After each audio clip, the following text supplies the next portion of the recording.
Democratic কান্ট্রিতে protest our democratic right, protest করাতেই পারে যে কেউ, তবে হ্যাঁ গণতন্ত্রের পরিসরের মধ্যে থাকতে হবে। আমিও প্রতিবাদ করেছি, আগামী দিনেও করবো কোনো বিষয় যেটা অন্যায় হবে, কিন্তু গণতন্ত্রের পরিসরের বাইরে গিয়ে কোনোভাবেই নয়। এবার এয়ারপোর্টের মসজিদটাকে নিয়ে একটা বিতর্ক তৈরি হচ্ছে, নতুন করে একটা বাংলায় এটাকে জিইয়ে রাখার একটা চেষ্টা চলবে, যাতে করে এটা দিয়ে আগামী নির্বাচনগুলোকে পার করা যায়। বিজেপির হাতে কোনো ইস্যু না, বিজেপিকে এখন প্রশ্নের উত্তর দিতে হবে। এতদিন 2026 আগে পর্যন্ত বিজেপি প্রশ্ন করতো, শাসক উত্তর দিত। এখন আমরা বিজেপিকে প্রশ্ন করবো, উত্তর দিতে হবে, সে প্রশ্নের উত্তর দিতে পারছে না। সরকারি কর্মচারীদের ডিএ নিয়ে যে গল্প শুনিয়েছিল সে ব্যর্থ হয়েছে। শুধু তাই নয়, যে ভ্যাকান্সি পূরণের ক্ষেত্রেও দেখুন এখন বলেছে 1 লক্ষ শূন্যপদ পূরণ করবে, পুলিশে 20,000,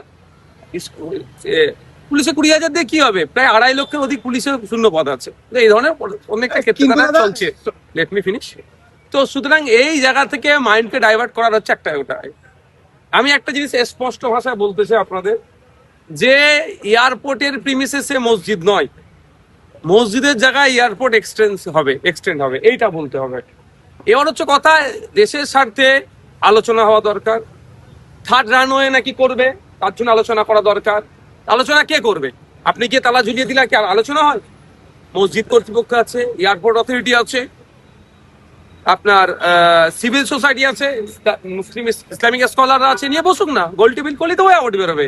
আমার বিশ্বাস একটা নির্দিষ্ট জায়গায় নির্দিষ্ট নিয়ম মাফিক আলোচনা করলে এ সুরা হবে। তা না করে বা যে যার মতো রুটি শেখবে, রাজনৈতিক রুটিতে শেখা চলবে, আপনারাই বুঝতে পারছেন। এত মসজিদ থাকা সত্ত্বেও কেন ওখানেই পড়তেছে, যেখানে সরকার বারবার করে বলছে যে ওই একটা সেন্সিটিভ জায়গা ওটা? না, এটা বোকা বোকা কথা হচ্ছে। আমি বলতে পারি না যে কে কোথায় কোন মসজিদ নামাজ পড়তে যাবে, কি পড়তে যাবে, ওটা আমি বলতে পারি না।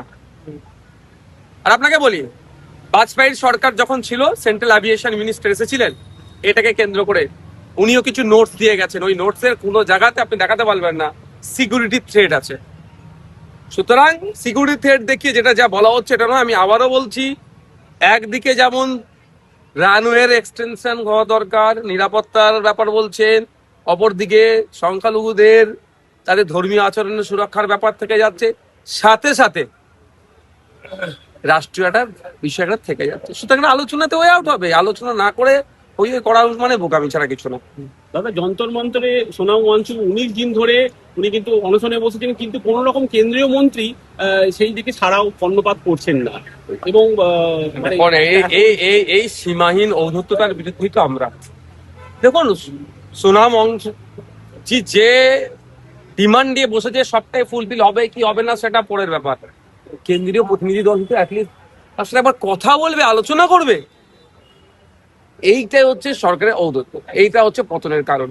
পশ্চিমবঙ্গ সরকারের 15 বছর সরকারের পতনের অন্যতম একটা কারণ হচ্ছে ঔদ্ধত্যতার জন্য।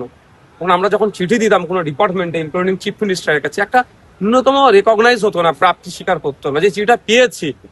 কি হবে না হবে ফলাফল আলাদা জিনিস, কিন্তু চিঠি পেয়েছি এটার উত্তর তারা দিতেন না। আমি চাইবো সোনামজির শরীর সুস্থতা হোক, কেন্দ্র সরকারের শুভবুদ্ধির উদয় হোক, ইমিডিয়েট ডায়লগ বিনিময় হোক।